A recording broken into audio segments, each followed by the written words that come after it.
এবার রাজনৈতিকভাবে নিষিদ্ধ আওয়ামী লীগ কর্মীদের প্রশিক্ষণ দেওয়ার অভিযোগ উঠেছে বাংলাদেশ সেনাবাহিনীর কর্মকর্তা মেজর সাদিকের বিরুদ্ধে। বিষয়টি প্রকাশ্যে আসার পর তাকে সেনাবাহিনী হেফাজতে নেওয়া হয়েছে এবং শুরু হয়েছে আনুষ্ঠানিক তদন্ত। বৃহস্পতিবার বিকেলে ঢাকা সেনানিবাসে আয়োজিত এক প্রেস ব্রিফিংয়ে এই তথ্য জানান সেনা সদর দফতরের মিলিটারি অপারেশনস পরিদপ্তরের পরিচালক ব্রিগেডিয়ার জেনারেল মোহাম্মদ নাজিম উদ্দৌলা। তিনি বলেন, মেজর সাদিকের বিষয়ে সামাজিক যোগাযোগ মাধ্যম কিংবা গণমাধ্যমে যে তথ্য এসেছে তা সেনাবাহিনীর নজরে এসেছে এবং অভিযোগের পরিপ্রেক্ষিতে তাকে হেফাজতে নেওয়া হয়েছে।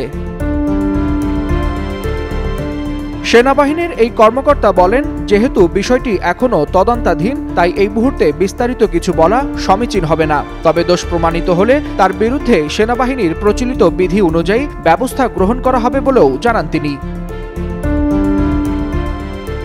একই ব্রিফিংয়ে গোপালগঞ্জে আইনশৃঙ্খলা বাহিনীর অভিযানে প্রাণহানির প্রসঙ্গেও কথা বলেন ব্রিগেডিয়ার জেনারেল নাজিম উদ্দৌলা। তিনি বলেন, প্রত্যেকটি জীবনই আমাদের কাছে মূল্যবান।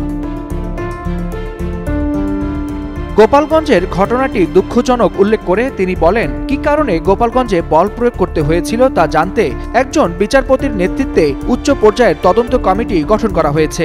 তিনি আরও বলেন, সেনাবাহিনী কারো রাজনৈতিক পরিচয় দেখে না, বরং দেশের মানুষের জীবন রক্ষা ও জাতীয় স্বার্থেই দায়িত্ব পালন করে থাকে।